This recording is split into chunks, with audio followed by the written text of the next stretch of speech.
Nagsisilakasan na ang mga scholars namin.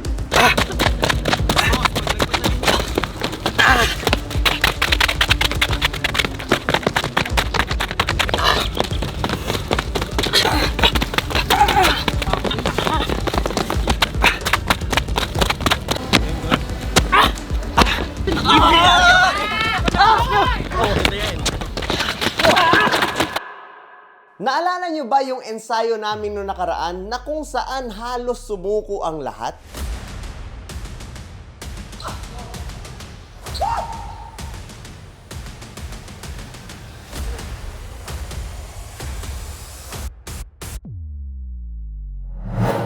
Sa ensayo nga na yon ay merong napaupo, natulala, at nasuka. Na parang hindi nila kayang tapusin. At makalipas ang ilang araw ay ibibigay ko ulit ang same na ensayo sa kanila pero sa ibang location natin gagawin. Ito ang lugar kung saan kami nag-speed shoot nung nakaraang buwan.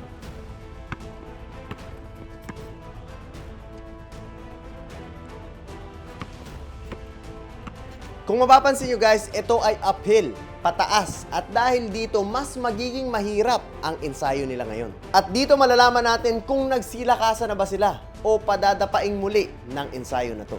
Ay! Pero guys, commercial muna tayo. Dahil gusto ko lang sabihin sa inyo na tuloy-tuloy lang ang pagtanggap ng Mavs Academy sa mga enrollees na gustong makapasok. Again, if you want to enroll, message nyo na kami sa number na to or sa Mavs Academy Facebook page and magkita-kita tayo sa mga susunod na ensayo. Sila na from 20 guys! My God, come on, Sumeto.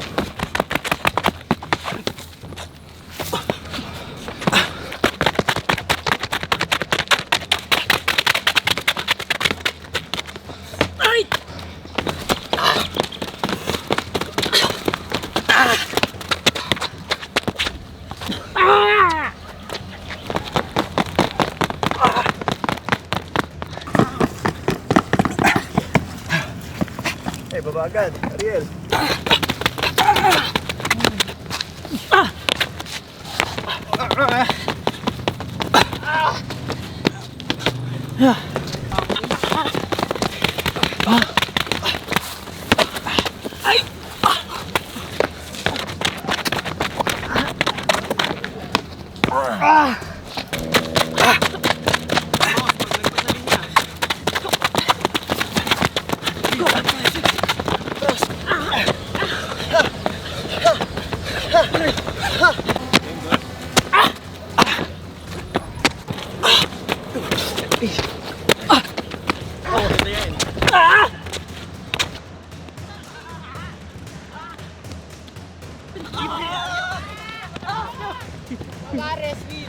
So ayun na nga guys, natapos na namin ang ensayo at talagang kapansin-pansin na napakalaki ng pagkakaiba ng performance nila. To think na mas mahirap tong location na to guys, again, this is inclined uphill pataas. Compared nung nakaraan na talagang halos sumuko sila pero nasa patag kami, nasa basketball court. Na dapat dito ay mas mahihirapan sila, dapat mas bibigay sila. Pero dahil sa consistent na ensayo, ay unti-unti na nating nabibuild ang kanilang resistensya, stamina, hangin, and overall performance. At hindi din naman nila ito makakamit kung hindi dahil sa mentality and attitude na ibinibigay nila sa kada ensayo. Masasabi kong talagang nagsilakasan na ang mga estudyante namin. Kung dati ay halos sumuko na sila sa ensayo na to, ay ngayon naman parang kaya pa nilang maglaro pagkatapos ng playo. Bukas coach, pa. Ha? Bukas. Basta pabalik. Good job tayo. Nakita niyo kung paano ako si Joshua. Ganun nagpo-push to your limits.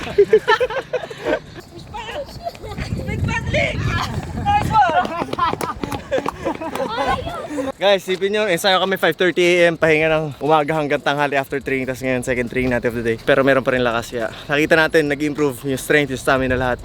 And ayun, kailangan maging consistent. Good job guys! Nice one, sayang! Pambihira! Saan, Harir? At ang nakakatuwa pa dito guys, dahil pagkatapos ng ensayo, ay kaya pa nilang magbiruan. May sinasabi siya eh. Di ba sinasabi siya? Coach, pinapanood ko lang to dati. Ngayon naranasan mo na, pwede ka na manood na lang ulit. Ayos.